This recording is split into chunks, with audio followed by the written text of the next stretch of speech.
coisa, alguma questão. Mas a vida é isso, né? É saber lidar com isso, né? Exatamente. Achar que Com certeza. a gente vai viver aquela vida plena do Instagram, né? Tudo maravilhoso. Aquilo ali não existe. Tudo iludido, né? A Não gente tem sabe, sei bem jeito. como é que é. A felicidade é ir vivendo nos percalços, sempre feliz. Aquela vida do Instagram é muito mentirosa, né? Uma vida que nunca ninguém vai atingir, né? Nunca. Não vai, não vai. Conta comigo. Você sabe que mais que um professor, seria um amigo aqui, com muito carinho, muito respeito. Não tô aqui para vender nada, tô aqui para te ajudar, para poder você, depois dessa conversa, ficar melhor. Obrigado, professor. É um prazer estar falando com o senhor. Eu acompanho já o senhor no YouTube, já fiz alguns cursos ali no portal ESO, ou ESO. Exu, é verdade, legal. ESO. Comprei alguns cursos ali quando eu estava iniciando a minha advocacia na área imobiliária e acompanho o senhor. É um prazer estar falando com o senhor aí, Que pessoalmente. legal, fico muito feliz mesmo. Conta comigo. Também. Hoje eu ganhei um prêmio também, porque o livro de direito imobiliário, ele passou a ser, o livro de direito imobiliário mais vendido no Brasil passou a ser o meu, já faz 6 anos, né? Que é esse aqui, De A a Z. de A a Z.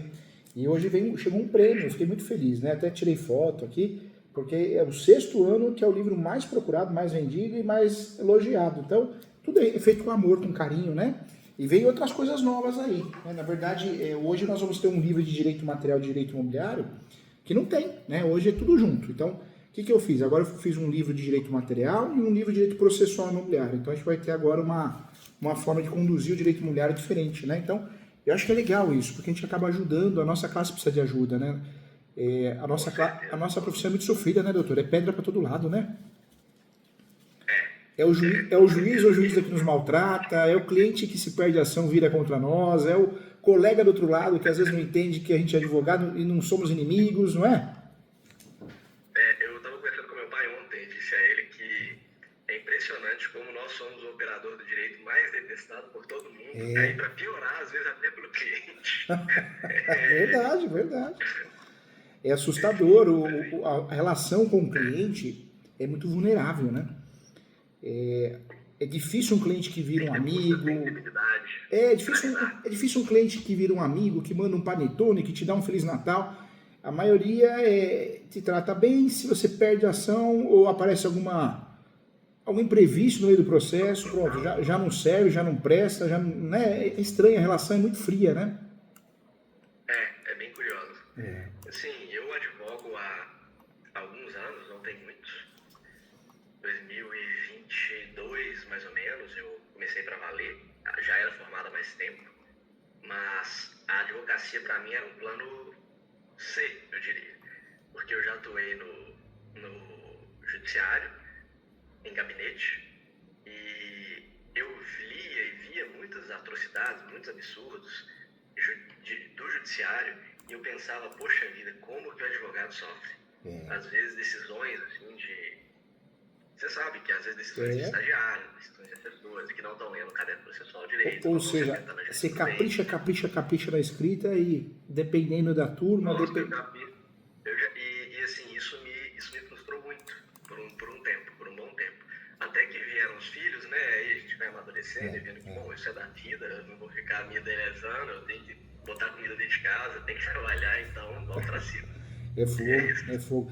A gente percebe que às vezes não, é um sistema, né? É um sistema, um finge que trabalha ali, finge que julga aqui, e às vezes não, é copia e cola, é um terceiro, é terceirizado. É muito, muito difícil, né? E se a gente não blindar a mente, a gente fica doente, viu, doutor? Fica mesmo.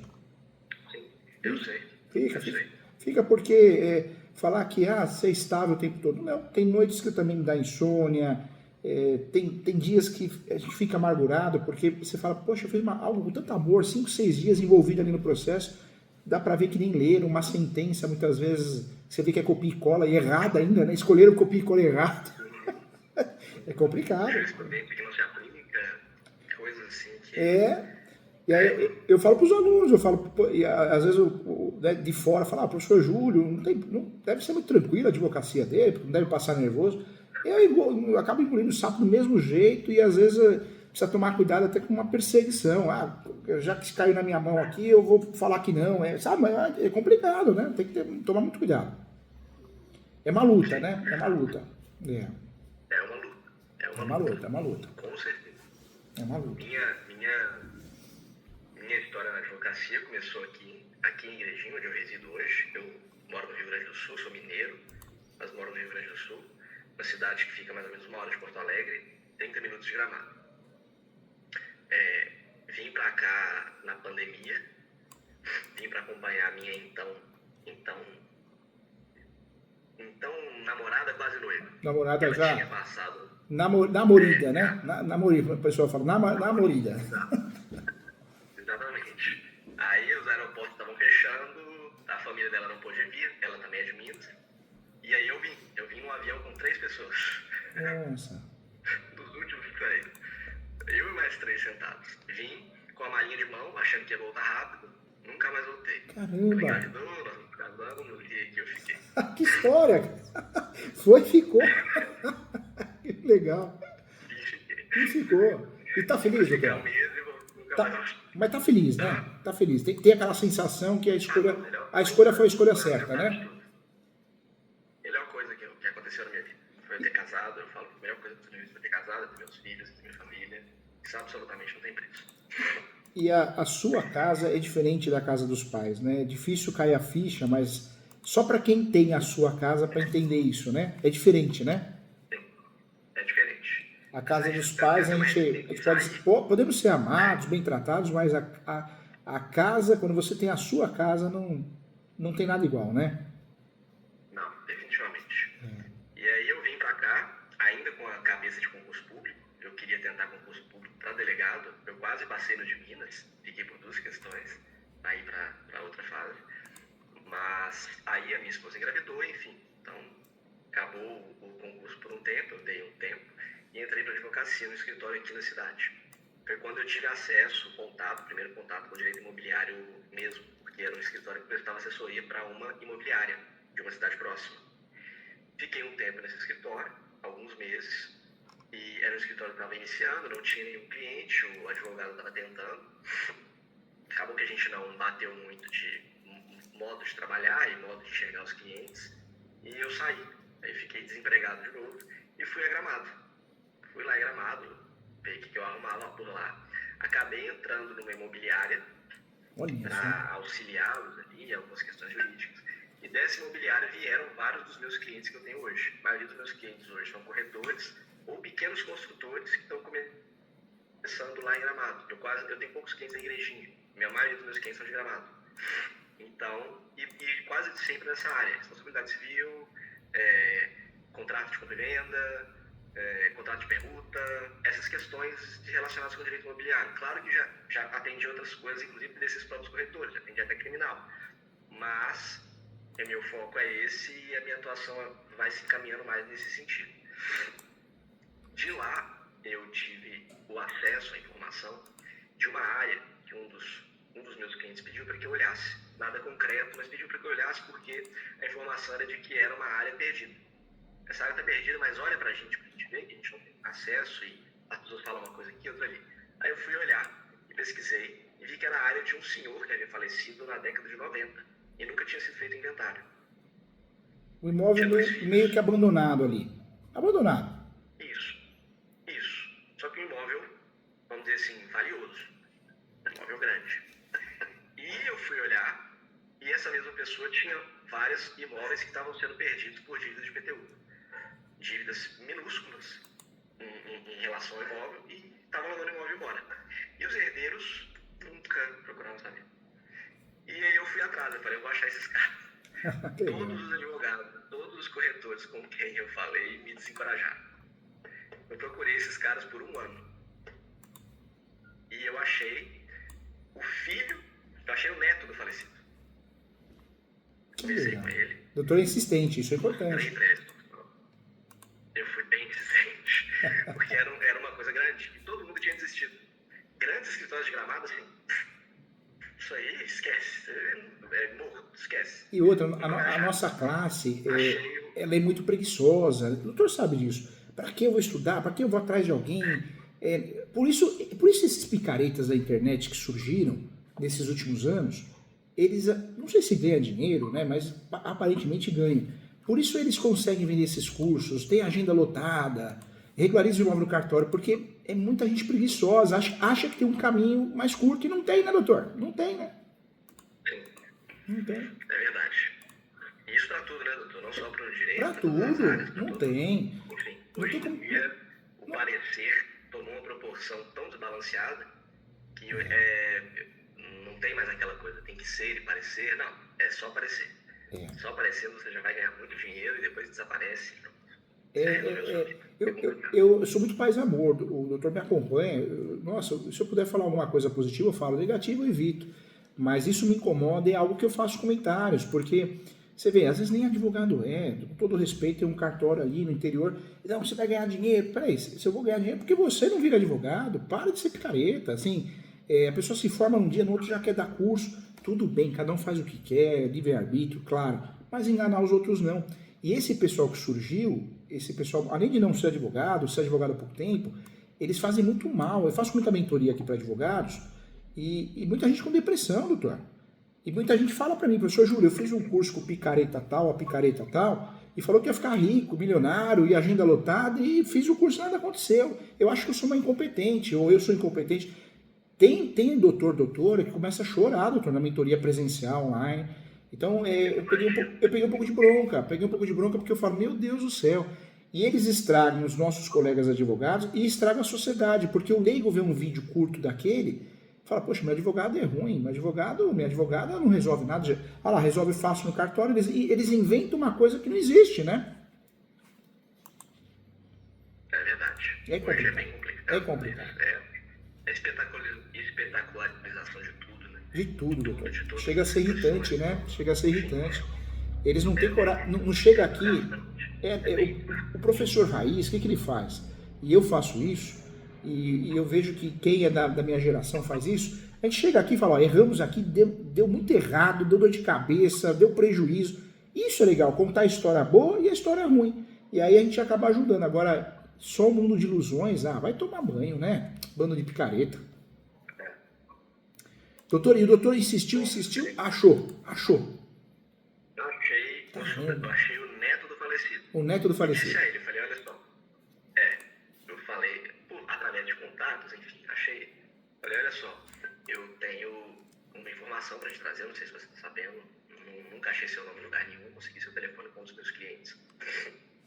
E assim, você tem alguns imóveis de valores elevados, consideráveis, que estão sendo perdidos para a prefeitura e que vocês poderiam eventualmente fazer a venda de um dos imóveis que vocês têm, quitar as dívidas da prefeitura, regularizar a questão patrimonial da família e, enfim, viver a vida de vocês. É uma pessoa, assim, classe média, normal, só como, né, enfim, como a maioria das pessoas, a maioria de nós.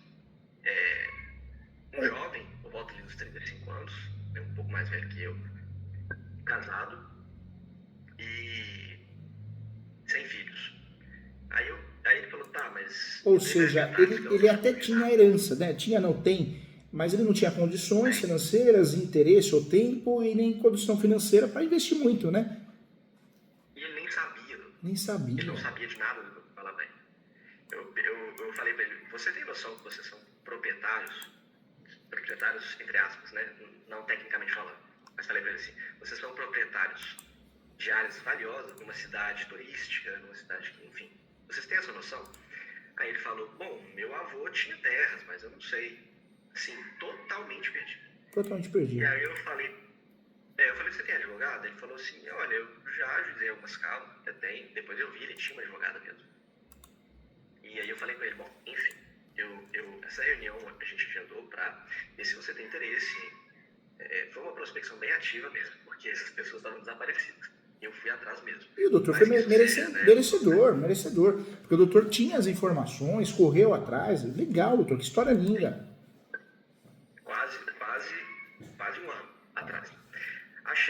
Falei pra ele, ó, eu vou ser bem franco com você, vou ser bem honesto, eu vou trabalhar como eu geralmente trabalho. Espero que Deus abençoe essa minha iniciativa e que você entenda o que eu tenho pra te dizer. Você tem imóveis, e eu tenho clientes corretores, então eu pergunto para eles e eles me dão valores aproximados. Eu falei, vocês têm uma dívida de aproximadamente 2 bilhões com a prefeitura municipal. E muitos imóveis de vocês estão sendo perdidos por causa dessas dívidas. Vocês têm imóveis avaliados em valores até superiores a isso. não seria o caso de vocês ingressarem com o inventário, você, o seu irmão e o seu tio, o filho do falecido, porque o pai dele, que era irmão, o casal de falecidos, os dois mais velhos, o casal de falecidos que nunca foi feito inventário, que morreram na década de 90, eles deixaram 2 filhos. E desses 2 filhos, um não tem filho nem esposa. O outro teve 2 filhos. Um deles com o qual eu conversei. Esses 2 irmãos, filhos diretos dos inventariados, esses 2 irmãos nunca procuraram ajuda para regularizar o patrimônio. Um deles veio a falecer. E os filhos dele ficaram aí. E esses filhos dele, um deles foi com quem eu conversei. Aí eu perguntei para ele, você não tem intenção, você, seu irmão, seu tio, de abrir um inventário, pedir para juiz ou alvará judicial para vender um imóvel, mostrar as dívidas, ter uma autorização para a venda de um dos imóveis do espólio antes do inventário se finalizar, pagar as dívidas e seguir fazer o plano de partilha? Aí ele falou, eu tenho. Ele falou, mas teria que ver quem comprar. Eu falei, eu tenho pessoas que conhecem quem comprar. A maioria dos meus clientes são corretores. Aí ele falou, interessante. Me dá algumas semanas que eu entro em contato com você. Desapareceu. Nunca mais me ligou, eu ligava, não atendia, mandava mensagem, nada. Será que ele achou que era golpe? Será que hoje em dia o povo é desconfiado, né? É estranho. Eu entendi o lado dele porque é estranho. Uma pessoa nem te aborda do nada, entre aspas. Mas eu mostrei tudo para ele. Eu abri o computador para ele, eu mostrei as telas, eu mostrei os processos, eu abri tudo na frente dele. Eu não fiz uma coisa tipo, sabe, vendedor de sonhos. Não, eu falei, olha aqui. Você mostrou, falou, eu sou advogado, tá aqui minha inscrição, não sou aventureiro, não sou um estelionatário. Sim, eu falei, olha, você pode ir na imobiliária tal, tá aqui meu AP, tá aqui os cadastros dos processos que eu tenho, enfim. Embora minha atuação seja muito mais extrajudicial, mas tem processo judicial. Claro. Atuo hoje num escritório de carteira assinada, mas também tem meus clientes. Estive bem conversado com o dono do escritório. No escritório dele é só eu e ele. É um escritório aqui de igrejinha. Um escritório bem tradicional, mas pequeno. E eu tenho meus clientes à parte. A gente já conversou sobre isso, é bem tranquilo. Conversei tudo isso com ele, expliquei tudo para ele de forma bem sincera, e ele falou, tudo bem. Eu não consigo achar meu tio. Eu não me dou bem com meu tio tem problema de cabeça, ele tem vários problemas de cabeça, inclusive meu irmão não estava presente, ele falou, meu irmão está internado por questões de drogas, etc, então eu respondo por ele. Então basicamente é como se ele dissesse, todos os bens do espólio se convergem em mim, porque o meu irmão, em mim assim, pelo menos para administrar, o meu irmão, ele está internado, eu respondo por ele, e meu tio também não é bem das ideias. Está desaparecido, eu não acho. Ou seja, uma família meio que dividida, né? Totalmente, né? Claramente, a dúvida ali entre os familiares, claro, ele não gostava da família do pai. Ele era muito mais pro lado da família da mãe. Ele falou, não converso com meu tio, nem sei onde está, não sei onde vive, eu sei que ele tem problema de cabeça e não dá para achar. Meu irmão é internado, então eu sou o único com quem dá para conversar. Expliquei tudo para ele e falei, ok. Aí ele me disse, tudo bem, eu vou entrar em contato com o senhor daqui a alguns dias. E sumiu, isso foi em setembro do ano passado. Eu esperei, passou uma semana, passou 2, nada. Aí eu liguei pra ele, não atendi. Mandei mensagem no WhatsApp, não respondi, nunca mais me respondeu, sumiu. Eu desisti, falei, bom, tentei, paciência. 2 meses depois, em novembro, eu conversando com meu pai é uma pessoa que gosta de conversar comigo, assim, sobre minha profissão e tal, como que tá indo aí no sul, enfim. Ele sempre me liga. É um papo gostoso, né? Porque eu falo isso, é um papo gostoso. É muito gostoso quando você tem um pai amigo, né? Pra bater um papo, leve, é gostoso. Se sente feliz com as suas conquistas, que se preocupa, enfim. Meu pai, ele é bem assim. Aí ele me liga e às vezes eu conto os casos pra ele, ele gosta de ficar ouvindo. Aí eu contei e tudo mais, e aí ele falou, bom, dá uma olhada lá, vê se o rapaz não fez nada. Eu olhei, era novembro do ano passado. Era final de novembro, ele tinha entrado no inventário com outro advogado. Ele entrou com o inventário com outro advogado, e o processo já estava extenso, corre em segredo de justiça, o processo já estava extenso. E tinha lá, eu vi nos eventos, você não tem acesso, porque está com segredo de justiça, mas tinha lá dentre os eventos, estava escrito lá, alvará expedido. falei, provavelmente ele fez exatamente o que eu falei pra ele fazer. Tudo bem, paciência, é da vida do jogo, segue a vida. Mas que deixa a gente triste, chateado, deixa, né? Porque você vê que você não só, o doutor só não fez o trabalho de pesquisa, como acabou levando as teses, ó, daria para fazer isso aqui, né? Eu levei todas. Eu levei todas. Meu pai até me disse, você foi muito bobo. Eu falei, pai, entenda bem, não foi ele que me procurou. Seria estranho se eu não mostrasse tudo. Como que ainda mais no mundo de hoje, como o senhor disse, cheio de picareta, cheio de golpe. Você abre o seu celular, você cai no golpe. Eu caí num golpe com meu irmão esses dias, ele pedindo dinheiro, porque tinha, enfim, eu mandei R$1.000 e quando eu liguei pro meu irmão, não tô sabendo de ficar. Enfim, tudo, sabe? Então as pessoas, eu falei, pai, eu não tinha como não me apresentar com sinceridade. É a única arma que eu tenho, é a sinceridade. Vou falar o que eu pretendo fazer, quais os benefícios que eu pretendo trazer para ele, e óbvio que eu vou ganhar também como advogado. É o sustento da minha casa. Só que ele escolheu fazer com outra pessoa, paciência, é da vida, acontece. Eu tentei, era o tiro que eu tinha para dar, eu dei. Ponto. O resultado não está na minha mão.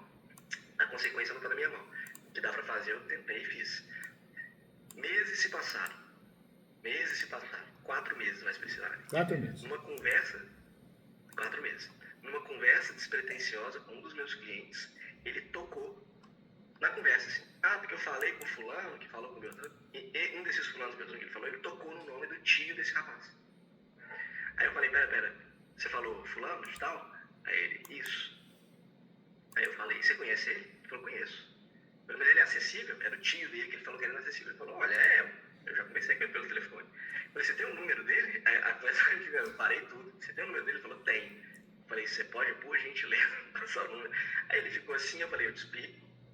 Expliquei tudo. Minha mãe não gosta desse meu jeito, ela fala que é bobagem, que eu perco dinheiro, que eu sou passado a perna, mas eu prefiro ser... Mas quem não é, né? Eu falo isso na sala dos professores, era muito comum, professor Júlio, porque problema com imóvel todo mundo tem, né? Não dá pra fugir, uma hora você vai ter.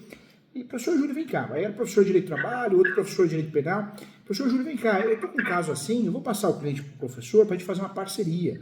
Mas, ó, qual que é a resposta? Quanto cobraria?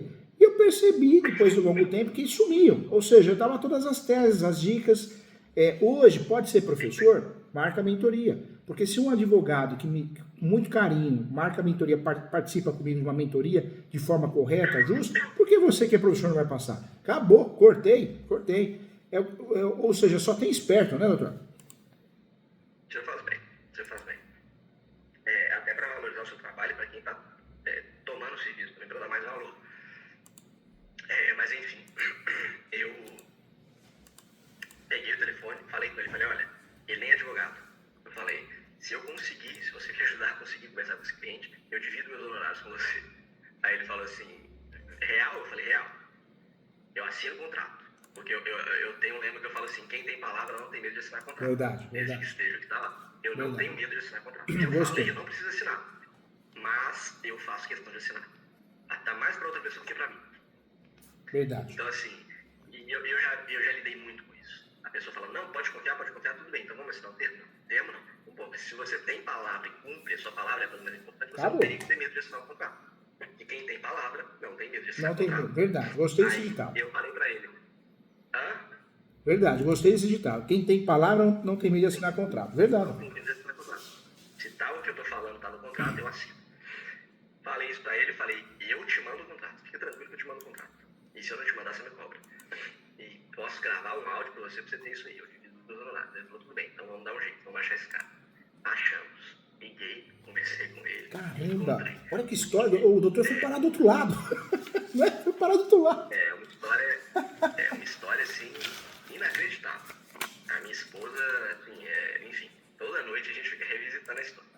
Mas enfim, encontrei o rapaz, o senhor, 4 meses depois. E de fato, ele é de dificílimo acesso. Ele tem aqueles celulares de tecla, não sei se eu lembro dessa época. Eu sei, tive muitos, Ou seja, o celular normal, né? O analógico, né? Isso. O celular analógico, a tela não... Não tem WhatsApp, né? Não tem nada, ele não tem WhatsApp, não tem nada, é só o telefone. Tem um carrinho bem simples e quase não fica na casa, que é a casa dele, quase não fica lá. ficam os cachorros e ele quase não para lá. Consegui achar o cara, conversei com ele, expliquei pra ele o que estava acontecendo. Ele não tinha noção de nada. Sabe o que é nada? Absolutamente nada. Ele não tinha nem Sabe de noção nada. que tinha direito a uma herança, onde era, totalmente perdido. Não, isso ele tem. Isso ele Tem. sempre teve. Qual que é a questão? Ele é aqueles caras, assim, bem antigos, de mentalidade de honra, sabe? De a terra é minha, eu vou defender minha terra. Já trocou tiro com a prefeitura, já foi preso, preso, não sei se foi, mas assim, já falou que defendeu a terra dele trocando tiro, já soltou cachorro nos outros. É uma pessoa bem diferente, não é do nosso tempo. Na conversa com ele dá pra perceber que ele não é do meu tempo, pelo menos. Verdade, doutor, mas enfim, definitivamente. É uma pessoa de um trato muito, muito mais delicado. Tem que ter uma sensibilidade, assim, tem que rememorar as conversas com meu avô, meu finado avô, enfim, com meu pai há anos atrás. É uma conversa diferente. Tem toda uma abordagem diferente, né? O doutor teve que ter uma paciência, um jogo de cintura, né? Isso. A primeira reunião que eu fiz com ele durou 4 horas e meia. Nossa senhora, Tem uma Deus. noção presencial. Quando eu assinei o contrato com ele, eu consegui assinar o contrato com ele, ele leu cada vírgula. E todas as cláusulas ele parava e me perguntava, da procuração idem. Ele me perguntava cada cláusula, ele perguntava o que significa isso, o que significa isso, o que significa isso. Mas ele ficava perguntando. Ele é inteligente. Ele é uma pessoa inteligente. Só que ele não tem muitas informações. É uma pessoa sem instrução, mas é inteligente. É uma coisa distinta. Mas o doutor conseguiu devagarzinho ganhar a confiança dele, né? Sim, consegui entrar no inventário para ver o que estava acontecendo. Porque corre em segredo de justiça. Inclusive, eu assinei o termo lá que tudo ficaria entre nós. Claro que essa reunião eu sei que ela é privada, mas por isso eu estou lançando mão. E confio no senhor também, acompanho o trabalho do senhor há muito tempo. Mas falei para ele, olha, é segredo de justiça, fica entre nós. Tudo bem. Entrei no inventário. Quando eu entrei no inventário, eu percebi que o sobrinho dele havia feito exatamente o que eu havia falado pro sobrinho. Eu, inclusive, disse isso para ele. Eu falei, olha, depois de uma outra reunião, eu falei, o seu sobrinho fez o que eu falei. Eu não meti dele que eu procurei o sobrinho, eu não meti dele que eu dei as ideias. Legal. Tudo que aconteceu lá foi Ou seja, eu falei. o doutor falou a verdade, a história é real, né? Foi sincero e honesto, né? Real. Ele ficou possesso. Mas eu falei, bom, seu Marco, o nome dele é Marco, eu não conhecia o senhor. Eu não tinha como, não sabia quem era o senhor. Eu fui atrás do primeiro que encontrei e fui sincero como estou sendo com o senhor agora, eu fui com ele. Só isso. E ele fez exatamente o que eu falei para ele fazer. Só que qual foi a questão? Ele vendeu, para pagar as dívidas junto à prefeitura, um dos imóveis mais valiosos do espólio. E quando eu falei o valor do imóvel para os meus clientes, eles falaram assim, Alex, ele vendeu o imóvel por menos da metade do valor de mercado. Menos da metade do valor de mercado. Eu falei, mas vocês têm que comprovar isso? Aí um dos meus clientes, que ele não faz laudo, ele não tem CNAE, se não me engano, do Cresci, para fazer laudos, porque uma coisa é você ter o Cresci, atuar no corretor, outra coisa é você tem um curso do fazer dentro do Cresci para avaliar imóveis. São diferentes. Assim. Nem todo corretor pode fazer avaliação de imóvel. Ele faz um laudo ali, mas um laudo não. Um parecer de mercado. Parecer de mercado, mas um né? laudo Mercadológico, né? Imóvel é um curso específico. Ele pegou 3 laudos de corretores com um parágrafo, 4 linhas, falando o valor do imóvel que cada um dava. O valor variava um pouco acima e um pouco abaixo do valor que ele efetivamente vendeu. E vendeu o imóvel para uma rede de supermercados aqui da região. E no contrato de compra e venda, de promessa de compra e venda, constava a cláusula de que caso o herdeiro, tio dele, aparecesse e questionasse a venda no inventário, o contrato poderia ser rescindido, desde que isso fosse corroborado judicialmente. Caramba, você vê, chegaram a pensar até nisso, ó. Vamos colocar aqui que se aparecer o contrato rescindido, olha só.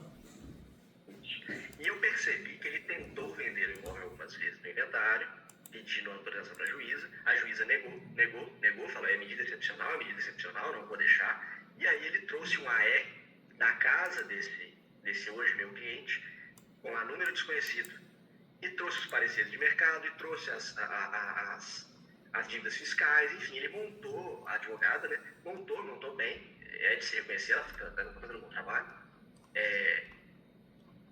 o parecer para a juíza entender que era caso de autorizar a venda. falou, olha, ele não é encontrado, é impossível encontrar ele. O valor de mercado está certo, está em 3 pareceres.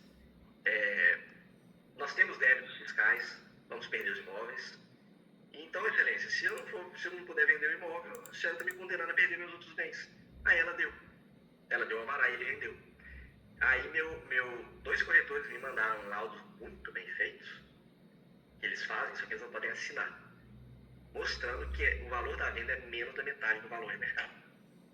E ele tinha outros bens mais baratos em valor, outros terrenos mais baratos em valor superior à dívida tributária da prefeitura. Ele poderia ter lançado mão de bens mais baratos. Aí, detalhe, um dos corretores que fez o preço da avaliação, ele é o corretor que intermediou a venda. Está escrito o nome dele no contrato de compra e venda, como corretor. Ele está lá como compra e venda. Está lá, ele está lá. Que reviravolta, ele está lá. Enfim, qual é a intenção? Foi muito custo. Eu tive muito custo para achar esse cliente. Tempo, de gasto, né? Não foi fácil. O que o doutor fez não foi fácil. Eu diria que isso até é o menos, viu, doutor? O gasto financeiro é o menor. Foi mais o gasto quase emocional. Emocional, a energia, né, doutor? A energia que você levou. Esse caso levou muita energia sua, né, doutor? E até a decepção, né? Na hora que o doutor descobre que o outro entrou com a ação, tudo bem, o ônus é dele, faz o que ele quer, mas desanima, né? Desanima. E a forma que agiu também, né? Olha, muito obrigado pela informação, mas eu vou contratar um advogado na minha confiança. Eu sempre falo para todo mundo, para os alunos, seja verdadeiro, não é isso? Pronto, final, né? Sim. Ele me deixou esperando, eu fiquei semanas esperando a ligação não. E assim, o senhor imagina, eu não tenho mês de ouro, zero. A gente luta muito, eu e minha esposa, muito mesmo para criar nossos filhos. Somos sozinhos aqui no Rio Grande do Sul, não temos nenhum parente. Então, tudo pra gente é muito corrido, tudo tem horário, tudo tem tempo certo. Eu tenho que buscar meu filho na escola numa cidade próxima, o nosso bebezinho tem 4 meses, então tem que ter alguém para cuidar sempre. Enquanto eu estou no escritório, minha esposa tem que estar em casa, enquanto eu estou em casa, ela tem que estar no escritório, a gente não tem com quem deixar, a logística é muito complicada. E eu ir atrás desses clientes em outra cidade, embora seja próximo, tem muitas camadas, então esse desgaste foi até o maior. Mas qual que era a questão? Eu consegui esse cliente, graças a Deus. Fui atrás, mais de 1 ano atrás, consegui. Imagino que até a esposa deve ter chegado no doutor e falado, larga isso, chega disso, né? Deve ter chegado, né? Ela até que não, mas assim, ela ficava naquela do tipo, bom, que pena, mas vamos seguir, não vamos... Quem insistiu mais forte foi meu pai, você acredita? Ele e aquele pessoal lá, ele comentava. Aí eu, pai, isso aí já foi, não volta. E o engraçado é que apareceu sem eu estar ativamente procurando. Eu lancei a semente e deixei.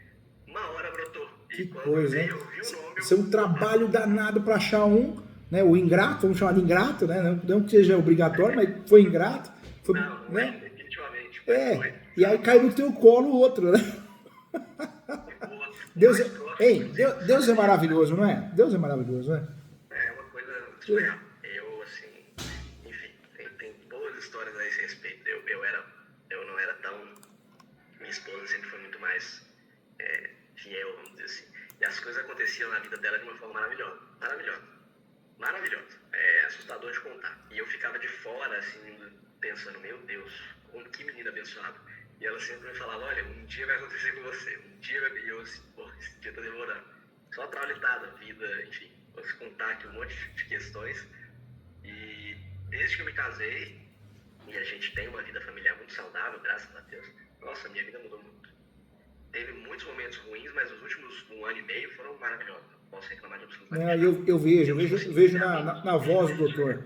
Eu vejo esse brilho aí. O doutor tá feliz. Isso é bom, tá feliz. Percebo isso. Exato.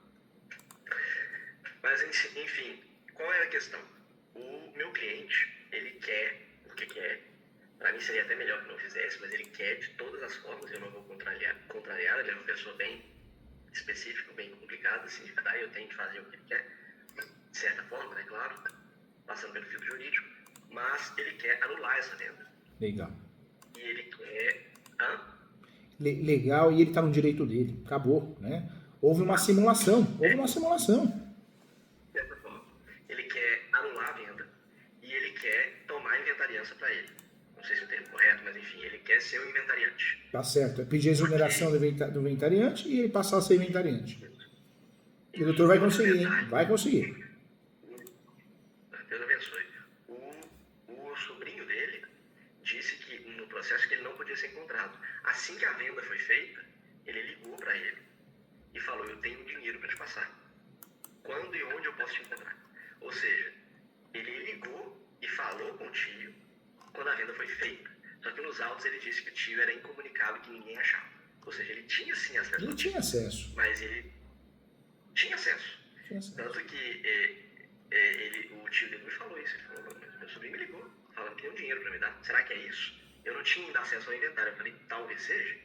Talvez seja. Temos que olhar o inventário. Quando eu olhei, batata, tiro quieto, estava lá. Ele vendeu por menos da metade do valor do mercado. Simulou várias coisas. Um dos corretores era um dos avaliadores.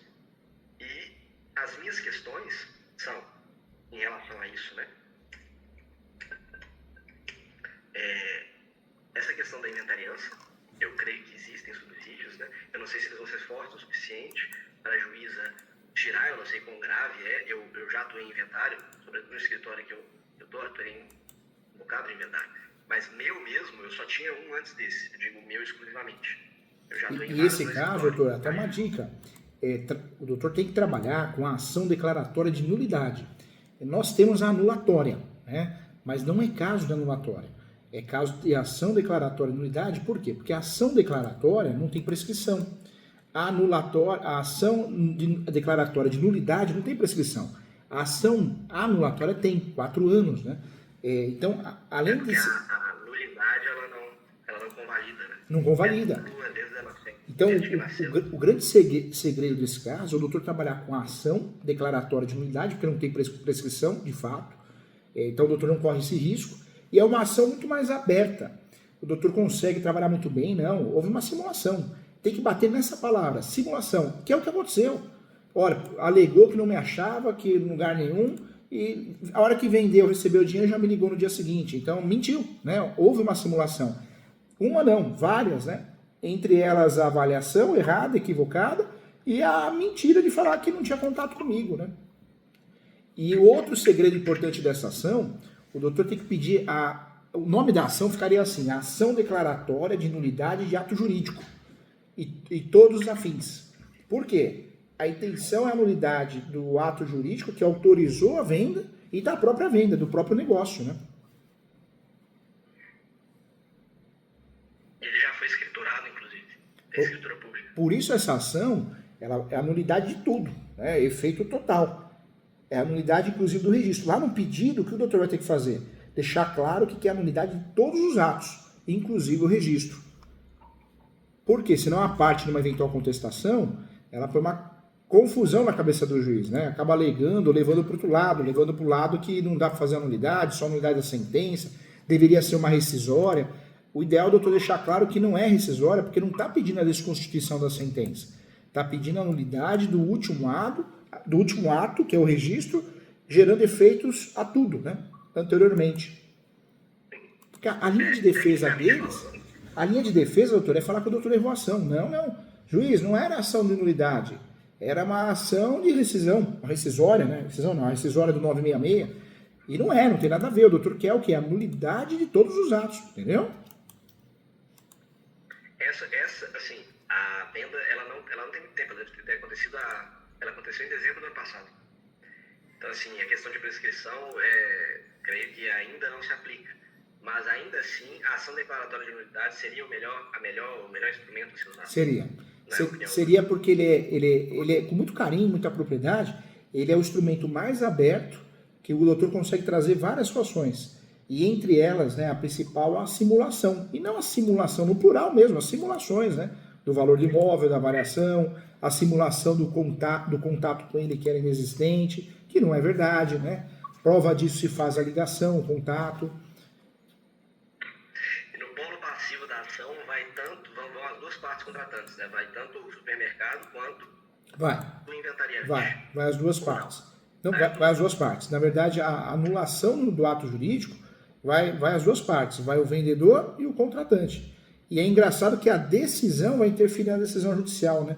é uma ação complexa. Por isso uma ação dessa é cobrado aí, normalmente 20% do valor do negócio, de 20% até 50% eu já vi, do valor do negócio ou da recuperação econômica, quando você faz um contrato ad êxito. Agora a peça para fazer é de 20 até 35 mil, uma peça dessa, né? No mínimo, porque é uma ação muito complexa, não tem copia e cola no Google, né?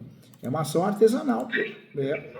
Mas também o trabalho todo que o doutor já teve, esse daí vai ser um trabalho enorme, mas vai ser o menor, né, doutor? Porque olha, o doutor fez aí que reviravolta, hein? Sim, é enorme. E Enorme. assim, eu tenho os laudos de qual que é a minha dificuldade. No contrato de compra e venda está escrito expressamente que se eu venho, a forma como o contrato foi redigido, eu quero me atentar a esse detalhe também. Está escrito na cláusula que caso o herdeiro, que hoje é meu cliente, conteste e seja referendada